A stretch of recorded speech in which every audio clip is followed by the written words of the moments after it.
Hi everyone. तो आज से हम लोग स्टार्ट करने वाले हैं अपना यूट्यूब बैच, जो कि प्योरली डिज़ाइन किया गया है सीएपीएफ असिस्टेंट कमांडेंट 2026 को ध्यान में रखते हुए। तो ये रहने वाले हैं पॉलिटी का फर्स्ट लेक्चर, जिसमें हम लोग डिस्कस करने वाले हैं आज मेकिंग ऑफ इंडियन कॉन्स्टिट्यूशन। ठीक है, स्पेशली इसको डिज़ाइन किया गया है सीएपीएफ एसी जो 2026 में एग्ज़ाम होने वाला है। अगर कोई भी डाउट बच जाता है या फिर कोई भी डाउट है, चाहे एग्ज़ाम से रिलेटेड हो या फिर सीएपीएफ एसी से जो भी रिलेटेड हो, ये व्हाट्सअप नंबर है, इसमें आप लोग मैसेज कर सकते हैं। और इस क्लास का पूरा जो स्लाइड है इस टेलीग्राम चैनल में अपलोड हो जाएगा। ठीक है, चलो तो फिर हम लोग स्टार्ट करते हैं मेकिंग ऑफ इंडियन कॉन्स्टिट्यूशन। ये जो मेकिंग ऑफ इंडियन कॉन्स्टिट्यूशन है, सबसे पहले इसका हेडिंग समझो कि बोल क्या रहे हैं। ठीक है, जैसे अगर हेडिंग समझ आ गया तो बाकी जितना इस चैप्टर में है वो पूरा इजीली यहाँ पे कवर हो जाएगा। तो कॉन्स्टिट्यूएंट असेंबली ये क्या होता है, जैसे अभी हम लोग टेस्ट कर सकते हैं पार्लियामेंट को। ठीक है, पार्लियामेंट से हम लोग रिलेट कर सकते हैं उस समय का कॉन्स्टिट्यूएंट असेंबली को। तो कॉन्स्टिट्यूएंट असेंबली क्या करता है, अभी के सिनारियो में बात करें तो पार्लियामेंट अभी क्या करता है, पूरे देश के लिए नियम बना रहा है, कानून बना रहा है। तो सेम ऐसे ही वहाँ पे जब इंडिया जो है आज़ाद हुआ था 1947 में, क्या है कि जब इंडिया आज़ाद हुआ तो उस समय क्या हुआ कि अब आज़ाद तो हो गया, तो अब देश को चलाने के लिए पूरा क्या चाहिए, नियम कानून चाहिए, कुछ रूल्स चाहिए, कुछ रेगुलेशन चाहिए। तो इन सब को बनाने के लिए क्या किए गए, कॉन्स्टिट्यूएंट असेंबली बनाया। तो जब कॉन्स्टिट्यूएंट असेंबली बनेगा तभी तो पूरा जो रूल्स है रेगुलेशंस वो फ्रेम होगा, तैयार होगा। तो उसी को यहाँ पे हम लोग डिस्कस करने वाले हैं, पढ़ेंगे कि कॉन्स्टिट्यूएंट असेंबली का जो फॉर्मेशन कैसे हुआ, मेकिंग कैसे हुआ। आगे बढ़ने से पहले सबसे पहले हम लोग कुछ डेफिनेशन समझ लेते हैं, की टर्म समझ लेते हैं, क्योंकि जो सीएपीएफ एसी के जो प्रीवियस ईयर क्वेश्चन से ये पता चल रहा है कि कुछ टर्म बेस्ड यहाँ पे क्वेश्चन पूछ लेते हैं, उसका डेफिनेशन पूछ लेते हैं, जिससे हम लोग यहाँ पे कवर करेंगे। ठीक है, फिर यहाँ पे मेकिंग ऑफ कॉन्स्टिट्यूएंट असेंबली, इसमें हम लोग आते हैं। देखो पहला टर्म है वो है कॉन्स्टिट्यूशन। कॉन्स्टिट्यूशन को तो सबको पता होगा कि ये सुप्रीम लॉ है, आउटलाइनिंग गवर्नमेंट स्ट्रक्चर, पावर है ना, foundation of the legal system के लिए। तो जैसे कि अभी के रिस्पेक्ट में बात कर लो कॉन्स्टिट्यूशन का, तो कॉन्स्टिट्यूशन में पूरा रूल्स है, रेगुलेशन है कि इंडिया जो है किस डायरेक्शन में आगे बढ़ेगा। अगर कोई भी नियम का उल्लंघन कर रहे हैं तो उसके लिए क्या रूल्स है, रेगुलेशन है। तो पूरा जो देश है, पूरा सिस्टम है, कैसे फ्रेमवर्क होगा, कैसे रनिंग होगा, पूरा डिटेल जो है रिटन हुआ है, उसको क्या बोलेंगे हम लोग, कॉन्स्टिट्यूशन बोलेंगे। ठीक है, कॉन्स्टिट्यूशन है। सेकेंड टर्म आता है वो है रूल ऑफ लॉ। लॉ क्या होता है, लॉ गवर्न अ नेशन, है ना, इंश्योरिंग दैट नो इंडिविजुअल और इंस्टीट्यूशन इंक्लूडिंग गवर्नमेंट अवॉइड। कोई भी जो नियम होगा, देश को चलाना है तो उसके लिए सबसे जरूरी क्या है, नियम है। एग्जाम्पल से समझो, अगर ट्रैफिक है तो ट्रैफिक को कंट्रोल करने के लिए उसका भी नियम होगा। सपोज है ना, 1 मिनट के लिए ये सपोज एज्यूम करो कि जो ट्रैफिक है उसके लिए कोई नियम कानून नहीं है, जैसा चलाना है वैसा चलाओ। क्या स्थिति हो सकता है, 1 मिनट के लिए क्या करो, माइंड में सोचो। तो यहाँ से क्या हो सकता है, एक्सीडेंट बढ़ सकता है, अपना मनमर्जी चलाने लग जाएंगे। ठीक है, बिना हेलमेट के चलना स्टार्ट कर देंगे। एक एग्जांपल लेके चल रहे हैं। तो अगर वही चीज़ अगर रूल्स हैं कि ट्रैफिक का कोई उल्लंघन नहीं करने वाले हैं, ये रूल्स ये बोल रहे हैं। ठीक है, कोई सिग्नल को पार नहीं करेगा, ये रूल्स बोल रहे हैं। तो रूल्स जो है, रूल ऑफ लॉ यही बोलते हैं जिससे पूरे नेशन को गवर्न किया जा सके। ये तो जस्ट एग्जांपल रहा ट्रैफिक का, हर एंगल को ले सकते हो, चाहे एजुकेशन के फील्ड में ले सकते हो, कोई भी गवर्नमेंट पॉलिसी बना रहा है तो उस सेंस में इसको भी ले सकते हो। जो भी गवर्नमेंट जो है पॉलिसी बनाएगा तो मन माना तो नहीं बना देगा कि ट्रैफिक अगर ये उल्लंघन करे तो उसके लिए 1 लाख जुर्माना होगा, ऐसे तो नहीं बना सकते। तो जो रूल्स बनाएगा, नियम कानून बनाएगा, उसके लिए भी रूल्स हैं। जैसे हम लोग पढ़ेंगे डीपीएसपी में, है ना, डीपीएसपी में हम लोग यहाँ पे कवर करेंगे, तो वहाँ समझ आ जाएगा ये टर्म। ठीक है, अगला देखते हैं नेक्स्ट, इक्विटी बिफोर लॉ।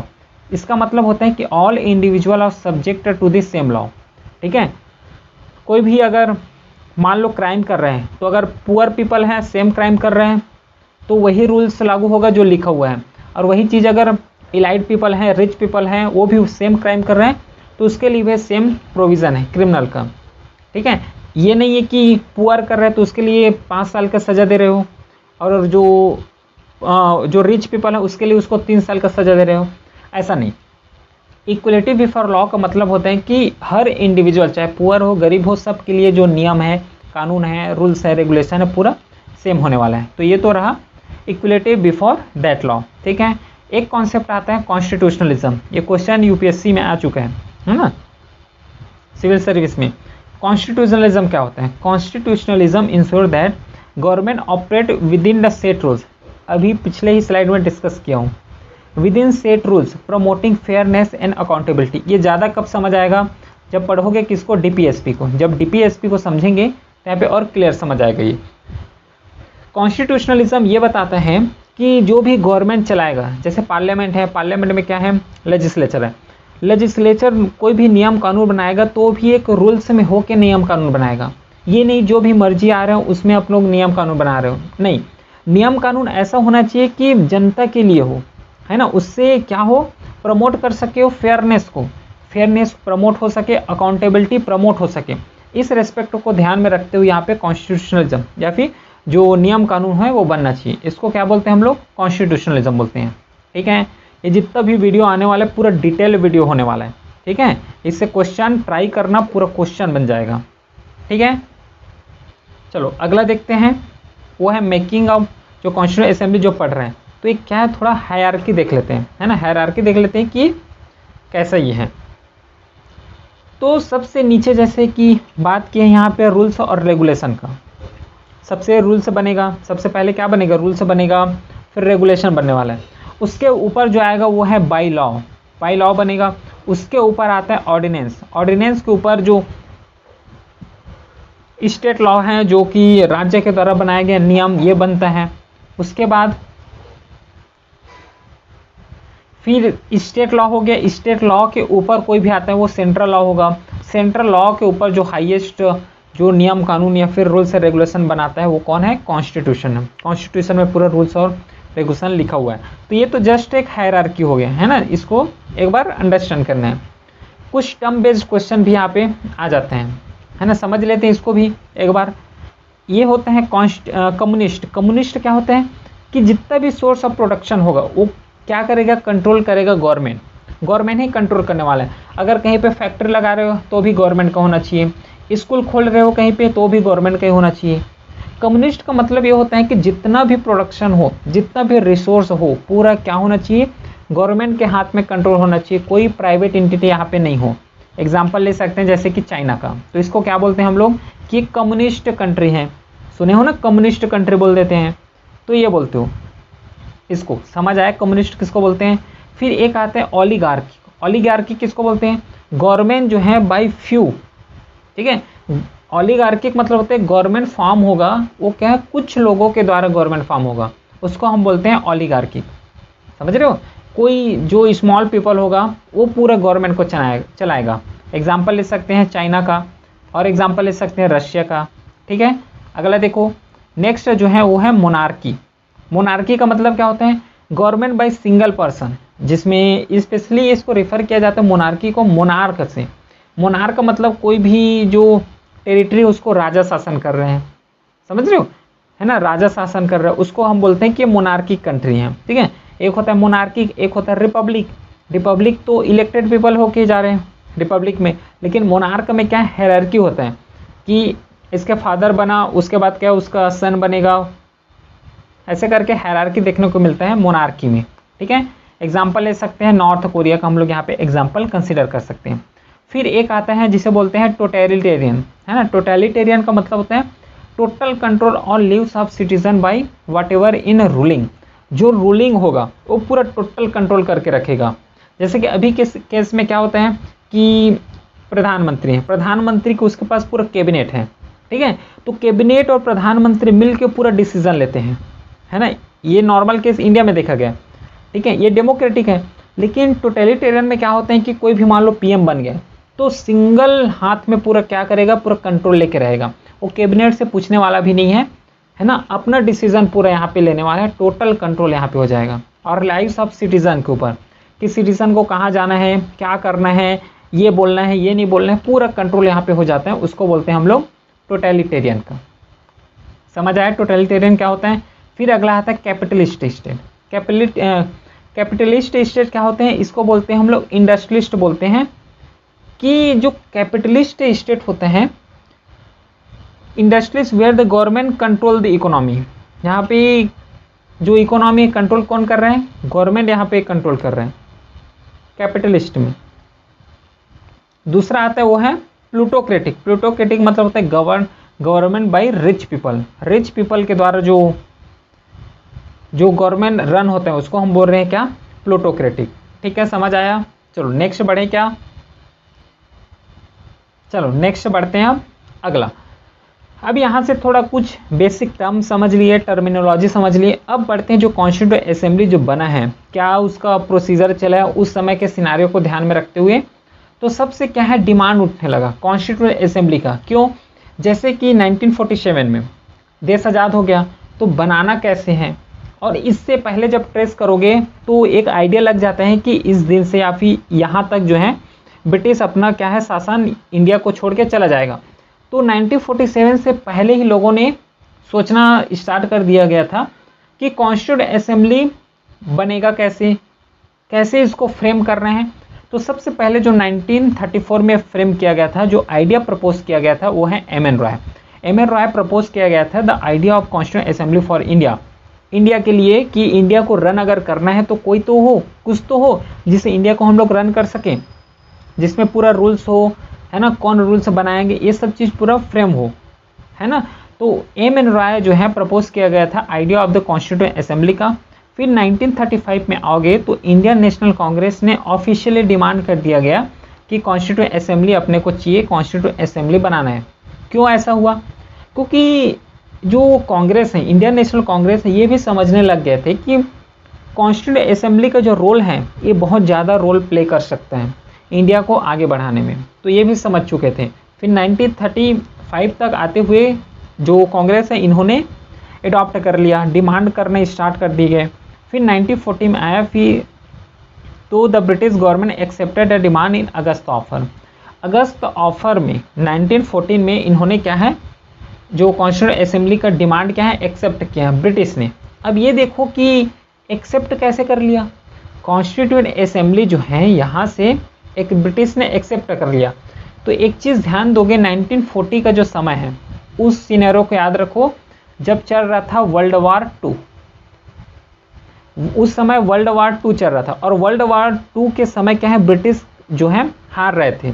ठीक है, तो जब ब्रिटिश हार रहे थे तो उसको अब सपोर्ट चाहिए, तो सपोर्ट किससे लेंगे, इंडिया से लेंगे। तो इंडिया क्या सपोर्ट देंगे ब्रिटिश को, नहीं देंगे, क्योंकि खुद इंडिया के ऊपर उन्होंने ऐसा नियम कानून बनाया है जो इंडिया को पसंद नहीं है, और ब्रिटिश लोग जो हैं और इंडिया जो है, इंडियन पीपल जो है ब्रिटिश को पसंद नहीं करते हैं। तो इन्होंने क्या किया ब्रिटिश लोगों ने कि इंडिया को अगस्त ऑफर के जरिए से एक क्या बोल सकते हैं, एल्योर बोल सकते हो, एक प्रलोभन दिया कि हमें जो है वर्ल्ड वार 2 में साथ दो, उसके बदले हम लोग अगस्त ऑफर यहाँ पे रखते हैं। अगस्त ऑफर जिसमें से डोमिनेशन का बात किया गया है, ठीक है, इसको हम लोग समझेंगे। फिर 1942 में क्या हुआ, Cripps mission suggested drafting an independence but it was rejected by Muslim League. तो क्रिप्स मिशन आया, तो यहाँ से जब समरी करोगे तो एक चीज़ समझ आएगा, एक सेकेंड ना, तो यहाँ से अब जब देखोगे अगस्त ऑफर आ गया, ये सब चीज़ को क्या किया गया, रिजेक्ट कर दिया गया है। ठीक है, ये सब चीज़ जो है पूरा रिजेक्ट हुआ है, एक को छोड़ के, वो है कैबिनेट को, कैबिनेट को छोड़ के बाकी सब रिजेक्ट हुआ है। यहाँ पे अगस्त ऑफर को भी रिजेक्ट कर दिया गया। क्यों रिजेक्ट कर दिया गया, क्योंकि जो इंडिया का जो डिमांड था वो था पूर्ण स्वराज का, लेकिन ये लोग दे रहे थे वो डोमिनेशन दे रहे थे, डोमिनेशन में दे रहे थे। डोमिनेशन का मतलब क्या होता है, डोमिनेशन मतलब होता है कि इंडिया तो इंडिपेंडेंस रहेगा लेकिन वो अंडर में रहेगा किसका, ब्रिटिश के अंडर में। ठीक है, तो जो इंडियन पीपल है ये नहीं चाहते थे कि हम लोग किसी के अंडर में रहे, वे तो पूर्ण स्वराज चाहते थे। ठीक है, फुली इंडिपेंडेंस चाहते थे। फिर 1942 में आया क्या, क्रिप्स प्रपोजल। क्रिप्स प्रपोजल इसमें सजेस्ट किया गया था कि ड्राफ्टिंग एन इंडिपेंडेंट कॉन्स्टिट्यूशन, कि जो क्रिप्स प्रपोजल है उसमें से जो कॉन्स्टिट्यूशन बनेगा किसके लिए, इंडिया के लिए। तो इंडिया के लिए जो कॉन्स्टिट्यूशन बनेगा वो कैसे बनेगा, कैसे ये कॉन्स्टिट्यूशन फ्रेम होगा, पूरा डिटेल लिखा गया था किसमें, क्रिप्स प्रपोजल में। लेकिन इसको रिजेक्ट कर दिया गया मुस्लिम लीग ने। क्यों मुस्लिम लीग ने रिजेक्ट किया, क्योंकि मुस्लिम लीग उस समय क्या कर रहे थे कि डिमांड कर रहे थे कि अपने को पाकिस्तान चाहिए, मतलब पाकिस्तान ना बोल के इसको ऐसे बोल सकते हो कि मुस्लिम कंट्री अपने को चाहिए, जितना भी मुस्लिम डोमिनेशन जो पॉपुलेशन है वो एक अलग अलग चाहिए। मुस्लिम लीग को एक अलग ही कंट्री चाहिए था, ठीक है, इंडिया से अलग कंट्री चाहिए था, इसलिए इन्होंने रिजेक्ट यहाँ पे कर दिया। समझ आया। फिर 1946 में कैबिनेट मिशन प्लान आया, propose a single constituent assembly gaining some acceptance from Muslim League. अब देखो इतना प्रपोजल सेंड क्यों कर रहे हैं, एक माइंड में आना चाहिए। 1940 में अगस्त ऑफर चल दिया, 1943 में फिर क्रिप्स प्रपोजल दे रहे हैं, फिर 1946 में कैबिनेट मिशन प्लान दे रहे हैं। ऐसा इतना प्लान क्यों दे रहे हैं, क्योंकि याद रखना है ये जो प्लान इसलिए सेंड कर रहे हैं क्योंकि जो ब्रिटेन है उस समय वर्ल्ड वॉर 2 में इंगेज था, और इंगेज होने के कारण, इंगेज तो थे उसी टाइम, वो क्या कर रहे थे, एक हार की स्थिति में थे, अपना पावर लूज कर रहे थे। तो अपने पावर को लूज करने के लिए सपोर्ट चाहिए किसी का, तो वो इंडिया का सपोर्ट चाहते थे। तो इंडिया का सपोर्ट के लिए कुछ कुछ ऑफर यहाँ पे दिए गए थे बाय द ब्रिटिश गवर्नमेंट, ठीक है। एक चीज़ यहाँ पे ध्यान देना, जो कैबिनेट मिशन का जो मेंबर थे वो कौन कौन थे, एक लॉर्ड पेंट्रिक लॉरेंस थे, एक सर स्टेफोर्ड क्रिप्स थे, और जो थर्ड थे एवी अलेक्जेंडर। इसका तीनों क्या है, मेंबर थे कैबिनेट मिशन प्लान के, ठीक है। ऑफर कौन कौन से ऑफर जो है सेंड किए गए थे बाय द ब्रिटिश गवर्नमेंट। पहला ऑफर था अगस्त ऑफर जो 1940 में दिया गया था। इसका डेट को याद रखना है, ठीक है, 1940 हो गया, 1942 हो गया, क्योंकि अभी का जो पेपर आया जैसे कि 25 का ही पेपर देख लो, 24 का देख लो, इसमें से क्या ईयर बेस्ड भी क्वेश्चन पूछ ले रहे हैं, तो याद रखना है, या फिर ऐसे भी असेंडिंग डिसेंडिंग ऑर्डर में भी क्वेश्चन पूछ लेते हैं, ठीक है। तो पहला अगस्त ऑफर है, दूसरा है क्रिप्स प्रपोजल जो 1942 में सेंड किए गए थे, फिर है ओवेल प्लान आया, उसके बाद है कैबिनेट मिशन प्लान आया जो 1946 में, ठीक है। चलो इसमें से अगर देखा जाए रीज़न क्या था, रीज़न समझ आ गया कि ये वर्ल्ड वॉर 2 के समय था, बता दिया हूँ पूरा, ठीक है। Only cabinet mission plan was accept किया गया था, ठीक है, by the Congress and Muslim League, hence constituent assembly was form on going in. तो जो कॉन्स्टिट्यूएंट असेंबली जो फॉर्म हुआ है किसके जरिए से हुआ है, कौन से प्लान के तरफ से हुआ है, उसको याद रखना, वो है cabinet mission plan. Cabinet mission plan से ही जो है पूरा जो कॉन्स्टिट्यूएंट असेंबली है वो फ्रेम किया गया था। अगर रिजेक्शन का बात करें तो वही एक पॉइंट यहाँ पे बना, जैसे कि अगस्त ऑफर को रिजेक्ट किए गए थे, क्रिप्स मिशन को, ओवेल प्लान को, इसको रिजेक्ट किए थे। इसका एक ही जो रीज़न यहाँ पे दिखा है वो है कि जो ब्रिटिश जो दे रहे थे इंडिपेंडेंस, वो फुली इंडिपेंडेंस नहीं दे रहे थे, लेकिन इंडियन क्या है पूरा इंडिपेंडेंस चाह रहे थे, फुली इंडिपेंडेंस चाह रहे थे, इसलिए ये जो है रिजेक्ट के यहाँ पे रीज़न बना है, ठीक है। चलो अब थोड़ा डेट समझ लेते हैं, इंपॉर्टेंट डेट कि इस डेट को क्या क्या हुआ है, ठीक है। जैसे कि 9 दिसंबर 1946 को देखा जाए, यहाँ पे फर्स्ट मीटिंग हुआ था कॉन्स्टिट्यूएंट असेंबली का, जिसमें से मुस्लिम लीग ने बाइकआउट कर दिया, ठीक है। 9 दिसंबर 1946 में फर्स्ट सिटिंग हुआ था कॉन्स्टिट्यूएंट असेंबली का। फिर 11 दिसंबर हुआ जो सेकेंड यहाँ पे मीटिंग हुआ, इसमें से डॉक्टर राजेंद्र प्रसाद को एज अ प्रेसिडेंट यहाँ पे इलेक्ट किए गए थे, और डॉक्टर सचिदानंद सिन्हा जो हैं इसको टेम्पररी चेयरमैन यहाँ पे इलेक्ट किए थे, ठीक है, याद रहेगा। फिर थर्ड जो मीटिंग हुआ कांग्रेस का 13 दिसंबर 1946 में, इसी में ही ऑब्जेक्टिव रिवॉल्यूशन को यहाँ पे पास किया गया था, जिसे इंट्रोड्यूस किया गया था जवाहरलाल नेहरू ने। तो क्या था ऑब्जेक्टिव रिवॉल्यूशन, इसको समझ रहे हैं। तो जो ऑब्जेक्टिव रिवॉल्यूशन ये पूरा फंडामेंटल फिलोसॉफी था कॉन्स्टिट्यूशनल स्ट्रक्चर का, ऑब्जेक्टिव रिवॉल्यूशन, जिसे जो पंडित जवाहरलाल नेहरू ने प्रपोज किया गया था, उसके द्वारा प्रपोज किए गए थे। तो कॉन्स्टिट्यूशन का स्ट्रक्चर कैसा होना चाहिए, इसमें क्या हमें इंक्लूड करना चाहिए, और इसका क्या एक फिलोसॉफी हो, क्या फंडामेंटल चीज़ हो जिससे हम नेशन को गवर्न कर सके, ये पूरा यहाँ पे डिटेल ऑब्जेक्टिव यहाँ पे प्लान किए गए थे, ठीक है, ऑब्जेक्टिव रिवॉल्यूशन में। तो क्या क्या इसका ऑब्जेक्टिव था, वो था फाउंडेशन फॉर कॉन्स्टिट्यूशन प्रियम्बल, जो अभी देखते हैं ना प्रियम्बल, वही का। सोशल जस्टिस यहाँ पे चाहिए, इकोनॉमिक जस्टिस, पॉलिटिकल जस्टिस, ठीक है, people will source of power, ये पूरा ऑब्जेक्टिव रिवॉल्यूशन का क्या था, एक मेन पॉइंट था। Liberty of thought and ideas, ये चाहिए था। India to be sovereign and independence, ये सब टर्म जो है ना आगे जैसे आगे बढ़ते चले जाओगे है ना, डे बाय डे पढ़ते चले जाओगे तो पूरा क्लिस्टर क्लियर हो जाएगा। क्योंकि एक ही अगर लेक्चर में सबको बता दिया जाए तो फिर अगला लेक्चर में क्या पढ़ोगे, वहाँ पे दिक्कत हो जाएगा। क्योंकि ये यहाँ का पार्ट नहीं है, जिस पार्ट में जिस चैप्टर में जो पार्ट आएगा उसको हम लोग डिटेल में समझेंगे। फिर और देख सकते हैं एडवांसमेंट, है ना, advancement of peace and wellbeing, ये पूरा ऑब्जेक्टिव था। Protection for under privilege ethnic and minority group, तो ये सब जो था ऑब्जेक्टिव रिवॉल्यूशन का मेन पॉइंट था। ये इसका क्या बोल सकते हैं, फिलोसॉफी बोल सकते हो, या फिर ये इसका फंडामेंटल पॉइंट था ऑब्जेक्टिव रिवॉल्यूशन का। ठीक है, समझ आया ऑब्जेक्टिव रिवॉल्यूशन। तो चलो फिर जैसे ही आगे बढ़े, कहाँ तक पहुँच गए थे हम लोग, 13 दिसंबर 1946 तक पहुँच चुके हैं। अब आगे बढ़ोगे तो जो ऑब्जेक्टिव रिवॉल्यूशन को एडॉप्ट किया गया था, कब किए गए थे, 22 जनवरी 1947 को।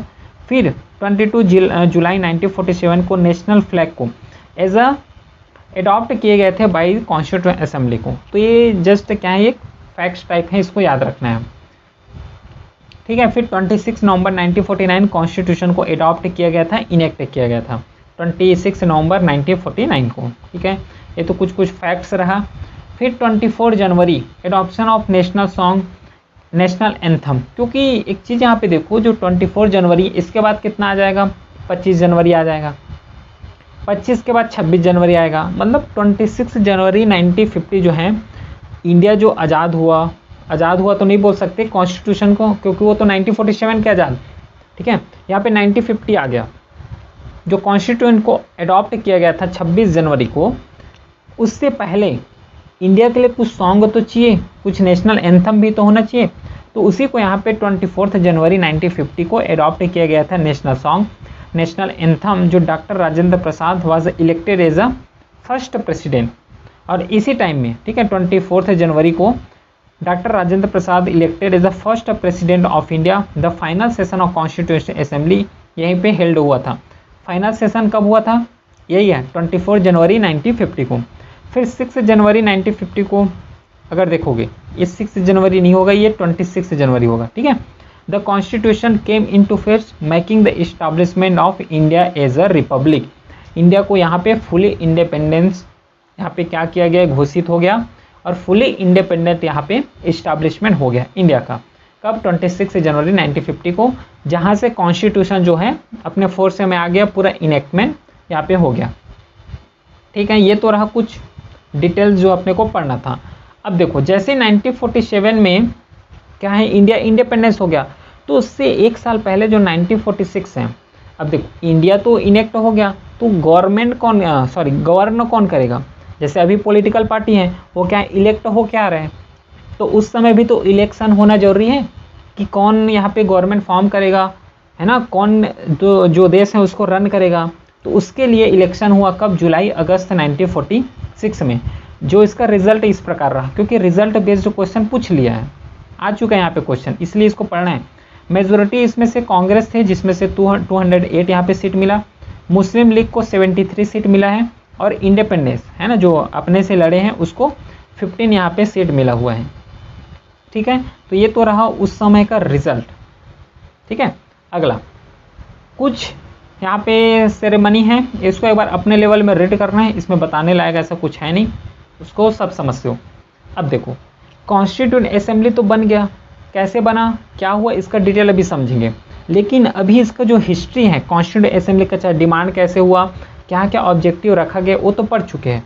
अब जब कॉन्स्टिट्यूएंट असेंबली बना तो उसका स्ट्रक्चर क्या था, उसका स्टैंड क्या था, कौन मेंबर थे, कौन सा कमेटी बना है, इस सब चीज़ को अब कॉन्स्टिट्यूएंट असेंबली के अंदर हम लोग डीप में पढ़ते हैं। तो कॉन्स्टिट्यूएंट असेंबली अब बन गया, इसको रिलेट कर सकते हो अभी के पार्लियामेंट से। ठीक है, इसको अगर रिलेट करना चाहो तो हम लोग पार्लियामेंट से हम लोग अभी के रिलेट कर सकते हैं कि कैसे उसका स्ट्रेंथ अभी कितना है, क्या क्या कंपोजिशन है, कौन सा कमिटी, सेम यही रेस्पेक्ट से रिलेट कर सकते हो। अब देखो इसका स्ट्रेंथ कितना था, तो टोटल मेंबर उस समय, ठीक है, जब कॉन्स्टिट्यूएंट असेंबली बना तो टोटल मेंबर उस समय था 389, उसमें से 296 ये ब्रिटिश इंडिया से थे और 93 जो है प्रिंसली स्टेट से थे। ठीक है, ब्रिटिश इंडिया जिसमें से 292 जो मेंबर है वो है 11 गवर्नर प्रोविंसेस से और चीफ कमिश्नर प्रोविंसेस से थे। ये क्या है सब, तो कुछ नहीं, जैसे कि इंडिया जो था उस समय क्या है, प्रिंसली स्टेट में बटा था, है ना। ये पार्ट मान लो ये प्रिंसली स्टेट है, यहाँ पर ब्रिटिश गवर्नमेंट का स्टेट्स हैं, है ना। ये इस पार्ट में क्या है, चीफ कमिश्नर वाला स्टेट है। तो ऐसा स्टेट में पूरा क्या था, बटा हुआ था उस समय। तो वहाँ से यहाँ पे मेंबर को लिए गए थे। जैसे कि अभी बोल सकते हैं डिलिमिटेशन कमीशन जो है, जैसे कि इंडिया को एक पार्ट को ये कमीशन बना दिया गया है ना, मतलब यहाँ से एक एमएलए आएगा, फिर यहाँ से एक एमएलए आएगा, फिर यहाँ से एक एमएलए आने वाला है, इस रेस्पेक्ट से वहाँ पे भी ये बटा हुआ था। ठीक है, नेक्स्ट फिर अगला जो कॉन्स्टिट्यूंट यहाँ पे देखोगे तो form under the cabinet mission plan, ये तो पढ़ चुके हैं। फिर कंपोजिशन अगर देखोगे तो ये पूरा रिप्रेजेंट करते थे कहाँ का, हिंदू का भी, मुस्लिम का, सिख, फारसी, एंग्लो इंडियन, है ना, इंडियन क्रिश्चियन जो SC ST कम्युनिटी है, तो ये सब को यहाँ पे रिप्रेजेंट करते थे। नहीं कि जो मेजोरिटी है उसी को यहाँ पे रिप्रेजेंट कर रहे हैं, ऐसा नहीं था, सबको यहाँ पे रिप्रेजेंट मिला हुआ है। Women from all this section, ये भी याद रखना है, हर सेक्शन से वुमेन को भी यहाँ पे रिप्रेजेंटेशन मिला हुआ है। अभी तो क्या है, रिजर्वेशन रख दिए गए हैं 1/3 जो है वुमेन के लिए। ठीक है, मेंबर जो है पार्टली इलेक्टेड थे। क्वेश्चन आ सकता है कि पार्टली इलेक्टेड थे कि नॉमिनेटेड थे कि फुली इलेक्टेड थे। ठीक है, तो यहाँ पे ये समझना कि जो मेंबर्स हैं वो पार्टली इलेक्टेड थे ब्रिटिश प्रोविंस के लिए, लेकिन पार्टली जो है नॉमिनेट करते थे कहाँ से, हेड ऑफ प्रिंसली स्टेट से। Members are indirectly elected by the provincial assembly member के लिए। एक चीज़ और यहाँ पे ये ध्यान देना है कि महात्मा गांधी ने कोई पार्टिसिपेशन नहीं किया गया है कॉन्स्टिट्यूएंट असेंबली में। ठीक है, यहाँ से क्वेश्चन बना है और आगे भी बन सकता है। फिर सीट अलोकेशंस का अगर बात करोगे तो जो सीट अलोकेट हुआ था वो हुआ था पॉपुलेशन बेस्ड में। ठीक है, उस समय का जो सिनारियो में जो पॉपुलेशन था, तो जो सीट जो है वो पॉपुलेशन बेस्ड यहाँ पे हुआ था। ठीक है, जो डिवाइड हुआ था मुस्लिम में, सिख में और जनरल में, ये 3 पार्ट है। इसमें से जो सीट अलोकेशन हुआ था और 3 पार्ट में यहाँ पे डिवाइड हुआ था, तो सीट अलोकेशन भी समझ आ गया। ठीक है, फिर जो कॉन्स्टिट्यूएंट असेंबली उसका वोटिंग मेथड क्या था, ये भी यहाँ पे समझना है कि किस तरीके से वो लोग वोट करते थे। वोटिंग मेथड उस समय का क्या था, तो एक है proportional representation using single transferable vote for provincial representative. देखो इसको पहले तो एक पेज ले लेते हैं, फिर इसको समझाते हैं ये क्या बोलना चाह रहे हैं। देखो, एक होता है ये जो बोला गया है कि सिंगल ट्रांसफरेबल वोट। ठीक है, सिंगल ट्रांसफरेबल वोट, ये एक वोट हो गया। एक होता है first post the past system, ये एक हो गया। 2 यहाँ पे हो गया। तो सिंगल जो ट्रांसफरेबल वोट है, जैसे कि सपोज करो कि यहाँ पे 2 कैंडिडेट मिला, 2 कैंडिडेट लड़ रहे हैं कोई भी कॉन्स्टिट्यूएंट असेंबली से। एक को मिला है कितना 43% और दूसरे को मिला है 37%, सपोज कर लो। तो इसमें से मेजोरिटी कौन हो गया, इस हिसाब से मैं अभी जो पहले पढ़ा रहा हूँ कौन सा है, वो सिंगल ट्रांसफरेबल वोट हो गया। तो मेजोरिटी कौन है 43, तो 43 यहाँ पे भी गवर्नमेंट फॉर्म करेगा। 37 है तो इस रेस्पेक्ट से 37 भी यहाँ पे फॉर्म करेगा, गवर्नमेंट फॉर्म करने वाला है। जो 43 का परसेंट है वो ज़्यादा रहेगा और जो 37 है उसका परसेंट कम रहेगा। बोलने का मतलब ये है कि जो सिंगल ट्रांसफरेबल वोट है इसमें से जितना भी वोट गेन करेगा उसके परसेंट के हिसाब से वहाँ पे वो गवर्नमेंट फॉर्म करेगा। ठीक है, लेकिन first past the post system क्या होता है, जैसे कि लोकसभा में हो रहा है अभी रिसेंटली जो होता है, उसमें अगर यही सेम मेंबर को रखा जाए, 2 मेंबर को, एक को 43 मिला है और दूसरे को 37 मिला है। अब इस केस में क्या होगा, ये 43 फॉर्म करेगा, ये जो 37 ये फॉर्म नहीं करेगा। क्यों, क्योंकि फर्स्ट पास्ट है तो जो पोस्ट सिस्टम है इसमें क्या होता है कि अपने को 50% चाहिए और +1 चाहिए, मतलब 50 + 1 हो जाए तो हम लोग गवर्नमेंट फॉर्म करेंगे, बाकी गया मतलब हार गए। लेकिन जो सिंगल ट्रांसफरेबल वोट इसमें क्या होता है कि रेशियो के बेस में होता है, कितना परसेंट या फिर कितना रेशियो वोट मिला उस बेस से यहाँ पे गवर्नमेंट फॉर्म होता है। ठीक है, आपको समझ आया। तो उस समय का वोटिंग मेथड जो था वो था proportional representation using single transferable vote था। ठीक है, जो टोटल सेशन उस समय हुआ कॉन्स्टिट्यूएंट असेंबली में वो 11 सेशन हुआ है और कॉन्स्टिट्यूशन पूरे को फ्रेम करने में 2 साल 11 महीना और 18 दिन का समय यहाँ पे लग गया। सिंबल जो एडॉप्ट किया गया था उस समय वो है एलिफेंट, है ना। एलिफेंट को वहाँ पे adopt as a seal of the constituent assembly. कोई सिंबल तो होना चाहिए, है ना, जैसे कि सबका क्या लोगो है, सिंबल है, तो सेम कॉन्स्टिट्यूशन को उस समय का जो सिंबल रखे थे वो है एलिफेंट का। समझ आ गया। नेक्स्ट बढ़े क्या आगे, चलो अब उस समय का क्या है, कुछ पर्सनालिटी को देख लेते हैं, की पर्सनालिटी, है ना, क्योंकि यहाँ से भी क्वेश्चन पूछ लेते हैं। तो जो कॉन्स्टिट्यूएंट एडवाइज़र था कौन थे, बी.एन. राव। बी.एन. राव उस समय का कॉन्स्टिट्यूएंट एडवाइज़र थे। Secretary to the constituent assembly का कौन थे सेक्रेटरी, वो थे H.V.R. यंगर थे। फिर S.N. मुखर्जी क्या थे, chief draftsman of the constitution. Draftsman of the constitution का मतलब क्या होता है कि जो कॉन्स्टिट्यूशन, उसको क्या बोल सकते हैं, कच्चा चिट्ठा बोल सकते हो कि ये कॉन्स्टिट्यूशन बनेगा तो कैसे बनेगा, क्या फॉर्म होगा, क्या इसमें रखना है, कैसा पॉइंट रखना है, ये सब चीज़ के जस्ट ड्राफ्ट किए थे। तो उस समय का जो चीफ ड्राफ्टमैन था वो कौन थे, S.N. मुखर्जी थे। फिर प्रेम बिहारी रायजादा क्या था, कैलीग्राफर ऑफ द कॉन्स्टिट्यूशन, कि कैसे उसको डिज़ाइन करना है कॉन्स्टिट्यूशन को, कैलीग्राफी कैसे करना है उस समय का, ठीक है। फिर नंदलाल बोस एंड B.R. सिन्हा जो है रिस्पॉन्सिबल डेकोटिंग दी कॉन्स्टिट्यूशन, कि कैसे इसको डेकोरेट कर सकते हो, कैसे इसको एक अच्छे से अच्छे जो है इसको डेकोरेशन में ला सकते हो, उसके लिए थे कौन, नंदलाल बोस एंड B.R. सिन्हा। फिर हिंदी कैलीग्राफी कौन थे, वसंत कृष्ण वैज्ञा and illuminated by the Nandlal Bose. तो ये तो रहा कुछ की पर्सनालिटी जो कि कॉन्स्टिट्यूएंट असेंबली से रिलेट हैं, जिसे अपने को पढ़ना है। अब देखो 1947 जैसे ही इंडिया आज़ाद हुआ, तो अब देखो जो ब्रिटिश हैं, ब्रिटिश का समय था तो अपने हिसाब से नियम कानून बनाए थे। अब जैसे इंडिया आज़ाद हो गया 1947 में, तो इंडिया अपने हिसाब से नियम कानून बनाएगा, है ना, रूल्स एंड रेगुलेशन बनाएगा। तो उसी को ध्यान में रखते हुए वो इंडिया इंडिपेंडेंस एक्ट जो है 1947 में अमेंड किया गया। अब इंडिया आज़ाद हो गया तो अपने हिसाब से हम लोग नियम बनाएंगे, है ना, जनता को फेयरनेस मिलना चाहिए, जनता को ध्यान में रखते हुए अब नियम कानून हम लोग बनाएंगे अपने हिसाब से।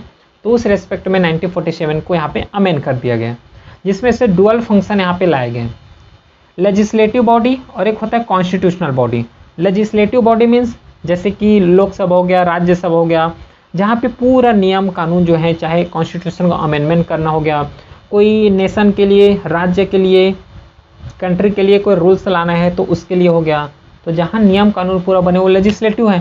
तो लेजिस्लेटिव बॉडी जो चेयर किया गया है वो है G.V. मौलंकर। फिर कॉन्स्टिट्यूएंट असेंबली, उसके लिए कौन चेयर किया गया था, डॉक्टर राजेंद्र प्रसाद, ठीक है।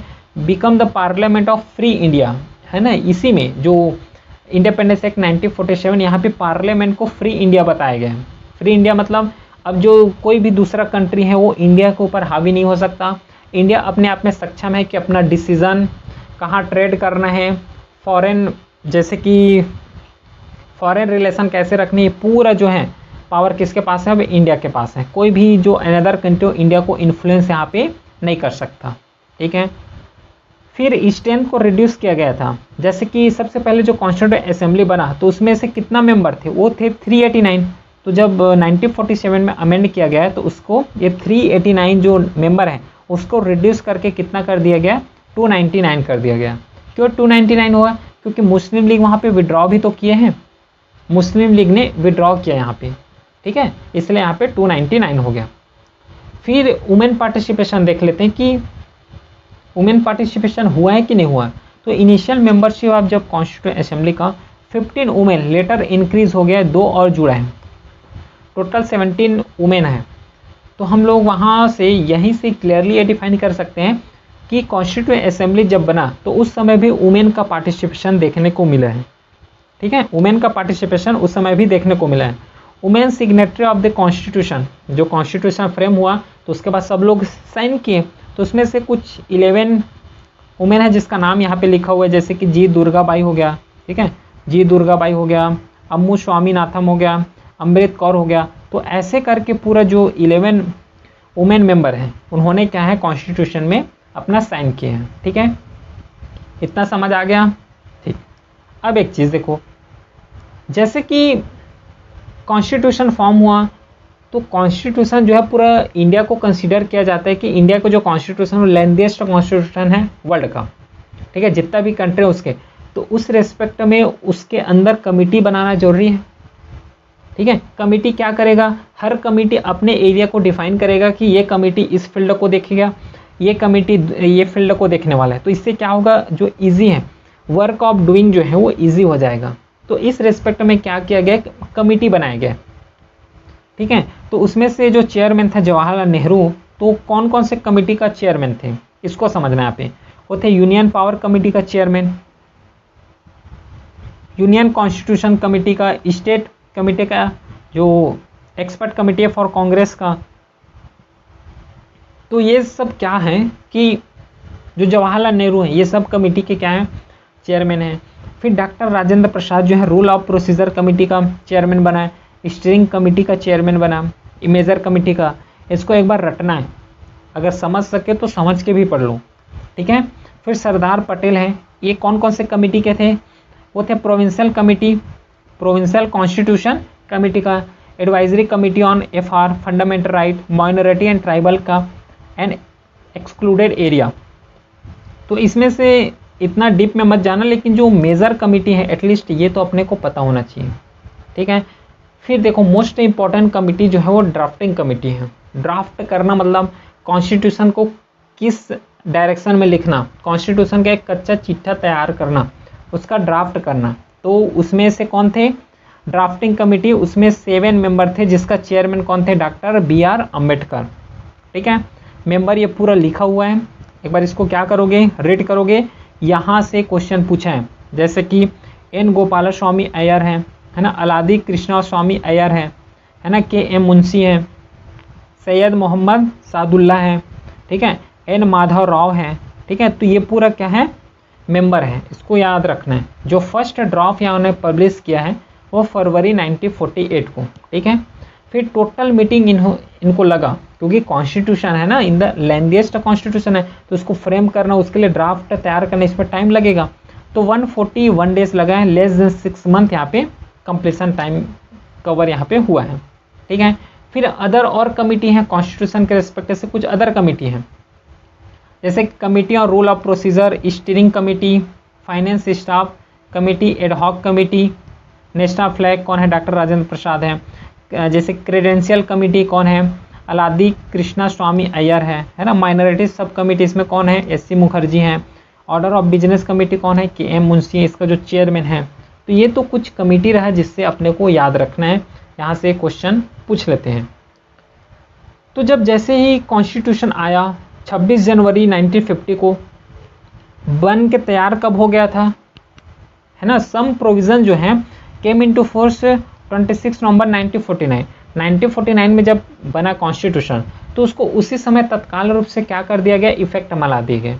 क्यों इफेक्ट में ला दिए गए, क्योंकि जब उस समय का सिनेरियो देखोगे, सिचुएशन देखोगे, क्योंकि वहाँ पे माइग्रेशन बहुत ज़्यादा हो रहे थे, कुछ ऐसे जो स्पीच से रिलेटेड, उसको यहाँ पे तुरंत लागू करना पड़ गया।